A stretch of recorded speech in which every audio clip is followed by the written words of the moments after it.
दोस्तों last episode में हमने देखा था कि फाइट फॉक्स उस मैजिक को पानी में डालता है। तभी तीनों डेमन गर्ल्स उस पर हमला करती हैं, बट तभी एक और लेडी फॉक्स आती है और उससे बचा लेती है। अब आगे दिखाया जाता है कि डीमन गर्ल्स और उस लेडी फॉक्स में फाइट शुरू हो जाती है। वो लोग आपस में फाइट करते हैं और अपने अपने पावर एक दूसरे पर हमला करते हैं। तभी फॉक्स लॉर्ड आता है और उन दोनों लेडी फॉक्स और डीमन गर्ल्स को रोक देता है और बोलता है लियांसी मेरे कबीले की सदस्य है, अगर वो गलती करती है तो मुझे सजा मिलनी चाहिए। वापस जाओ और 9 कॉल्ड्रॉन्स के विघटन के बारे में सेक्रेड लॉर्ड को रिपोर्ट करो और उनसे जाकर कहो कि मैं 9 कॉल्ड्रॉन्स को फिर से लेकर आऊंगा, इसकी जिम्मेदारी मुझ पर है। फिर हमें हांजी, जीशेंग और गुलेंग को एक बैलगाड़ी में कहीं जाते हुए दिखाते हैं। जीशेंग कार्ट के अंदर बैठी होती है, तभी वहां पर एक कबूतर कोई मैसेज लेकर आता है और फिर वो उसे पढ़ती है और फिर अचानक से वो कार्ट को रोकने को कहती है, जिससे कार्ट अचानक से रुक जाती है और एक बॉक्स में ड्रैगन होता है, वो नीचे गिर जाता है। गुलेंग जाकर जीशेंग से बात करता है। उधर हांजी झरने के पास जाकर पानी पीता है और कहता है वाओ कि फ्रेश पानी है। तभी वो देखता है कि ड्रैगन उसी झरने में टॉयलेट करता है। हांजी उसके पीछे उसको पकड़ने के लिए जाता है। हांजी उसके पीछे भागता ही रहता है, लेकिन वो हाथ नहीं आता। तभी हांजी अपनी तलवार फेंकता है और तलवार ड्रैगन के आगे जा गिरता है और फिर ड्रैगन पकड़ा जाता है। हांजी उसे एक येलो कपड़े से बांध देता है। ड्रैगन चिल्लाता है मुझे इससे बाहर निकालो। गुलेंग बोलता है तुम परेशान मत हो, सड़क पर लोगों का ध्यान आकर्षित करोगे,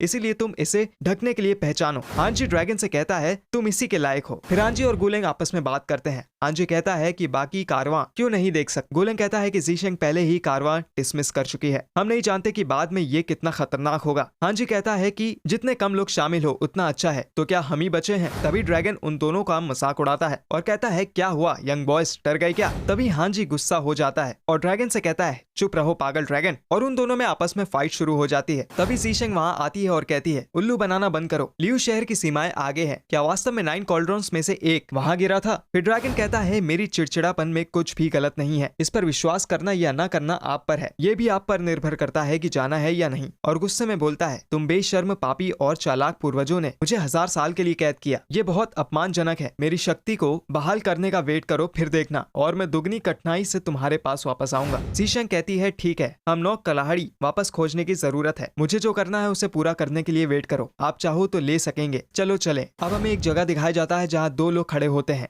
एक का नाम होता है बोयिन और दूसरे का नाम होता है आफाई। बोइन बोलता है ऐसा लगता है कि ये वो जगह है जहां गुप्त रिपोर्ट का उल्लेख किया गया है, दिव्य दृष्टि की भूमि। पड़ोसी ग्रामीणों के अनुसार उस दिन आकाश में एक आग का गोला दिखाया जाता है और सीधे नीचे चला गया और गहरे छेद का निर्माण हो गया। कई दिनों तक आग भी चलती रही, सिंदूर पक्षी का आकार भी स्पष्ट रूप से दिखाई दिया। फिर आफी बोलता है प्रतीत होता है कि ऐसा लगता है कि दुनिया में 9 कड़ाही वास्तव में मौजूद हैं। बोइन बोलता है इन निशानों को निश्चित प्रमाण नहीं माना जा सकता, क्योंकि उन्होंने मुझे मैसेज को वेरीफाई करने के लिए कहा था, बेशक मुझे और सावधान रहना होगा। बोइन बोलता है चलो लियू शहर चलते हैं, और फिर वो जाने लगते हैं। फिर हमें हांजी को, गुलेंग को और जीशेंग को दिखाते हैं। वो लियू सिटी में एंटर करते हैं। लियू सिटी के सैनिक उन्हें आगे जाने से रोक देते हैं और उनसे पूछते हैं तुम शहर में क्यों प्रवेश कर रहे हो, आप कौन है। हम व्यापार मंडल से हैं, यह एक व्यापार यात्रा है। फिर सैनिक उन्हें जीशेंग की फोटो दिखाते हैं और पूछते हैं कि क्या तुमने इसे देखा है क्या। हांजी और गुलेंग ना बोल देते हैं। तभी एक दूसरा सैनिक बोलता है कि इस गाड़ी के अंदर कौन बैठा है। गुलेंग बोलता है मेरा मास्टर। सैनिक उस गाड़ी में चेक करने जाता है। तभी जीशेंग एक प्रिंस के रूप में बाहर आती है और अपना नाम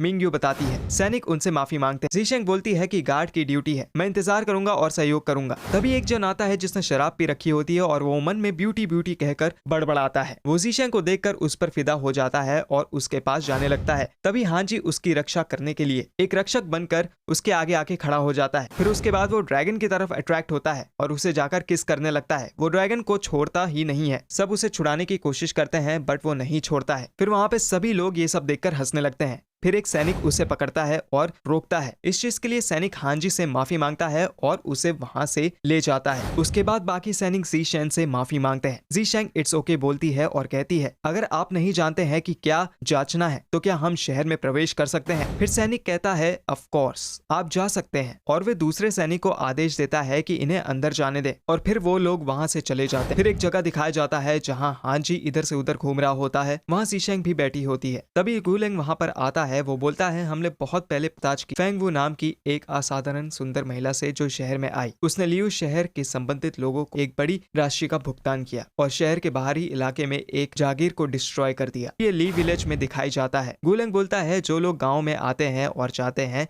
वे सभी प्रतिष्ठित रईस पर्सन हैं। जो लोग फेंग वू से मिलते हैं वो बिना किसी कारण के वापस आने के बाद अपना दिमाग खो देते हैं। वो प्यार में फंस गए हैं। रास्ते में आने के टाइम जो पागल आदमी मिला था वो इसी कारण हुआ था। उसका नाम मास्टर गू है। फिर जीशंग ड्रैगन से कहती है कि आपको यकीन है मास्टर गू, क्या उसके पास 9 कॉल्ड्रॉन्स स्पिरिट है? मैं तुमसे झूठ क्यों बोलूंगा, हालांकि स्पिरिट बहुत कमजोर है। मेरी स्पिरिट कॉल्ड्रॉन से जुड़ी है, बेशक मैं सही हूँ। गूलेंग बोलता है मास्टर गू फेंग वू से कुछ दिन पहले मिले थे। तभी हांजी बोलता है वो प्यार में नहीं फंसा था, उसके स्पिरिचुअल और कामुक पक्ष रियल में डैमेज हो गए थे। अपनी आत्मा का हिस्सा खोने के बाद वो ऐसा हो गया। तभी ड्रैगन हंसते हुए बोलता है ऐसा लगता है कि तुम मूर्ख लड़के में कुछ स्किल है, लेकिन मैंने सोचा था कि तुम एक लापरवाह आदमी हो। तभी हांजी ड्रैगन ऊपर उठा लेता है और बोलता है मैंने अभी तक तुम्हारे साथ पवित्र जल के बारे में हिसाब नहीं किया है। ड्रैगन फड़फड़ाता है और बोलता है come on bring it on, अगर तुम में से किसी में भी हिम्मत है तो मुझे नीचे उतारो। तभी जीशंग बोलती जब गड़बड़ करने का समय नहीं। हांजी बोलता है अगर इस छोटे से भद्दे अजगर की गलती नहीं होती तो। हांजी सोचता है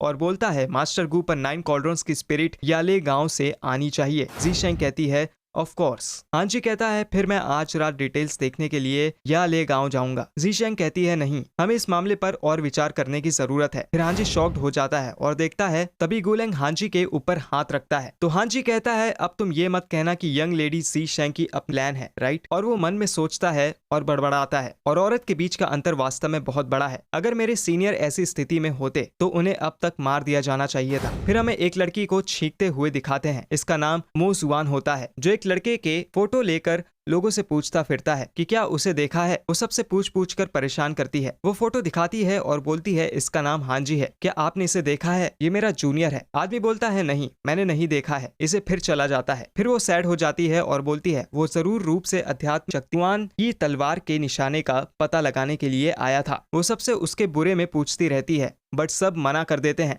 रात हो जाती है। फिर वो एक ड्रैगन फ्लाई के ऊपर कुछ मैजिक करती है और वो ड्रैगन फ्लाई उड़ने लगता है। वो हांजी का रास्ता बताने लगता है। वो उसी का पीछा करती है। वो ड्रैगन फ्लाई एक घर के पास ले जाता है। वो सोचती है वो यहीं होगा, लेकिन उसे वहां एक स्पिरिट के होने का एहसास होता है। वो चारों तरफ देखती है तो उसे एक यंग लेडी दिखाई देती है, उसी की तरह पावरफुल होती है। उन दोनों में फाइट शुरू हो जाती है। दोनों में फाइट शुरू होते ही लेडी फॉक्स भी यहाँ आ जाती है और यहीं पर एपिसोड का दी एंड हो जाता है। तो दोस्तों कैसी लगी आपको ये वीडियो हमें कॉमेंट करके जरूर बताना, और अगर आपने हमारे चैनल को सब्सक्राइब नहीं किया है तो प्लीज सब्सक्राइब भी कर लेना और बेल आइकन भी दबा दीजिएगा ताकि आपको नेक्स्ट वीडियो की नोटिफिकेशन जल्द से जल्द मिल सके।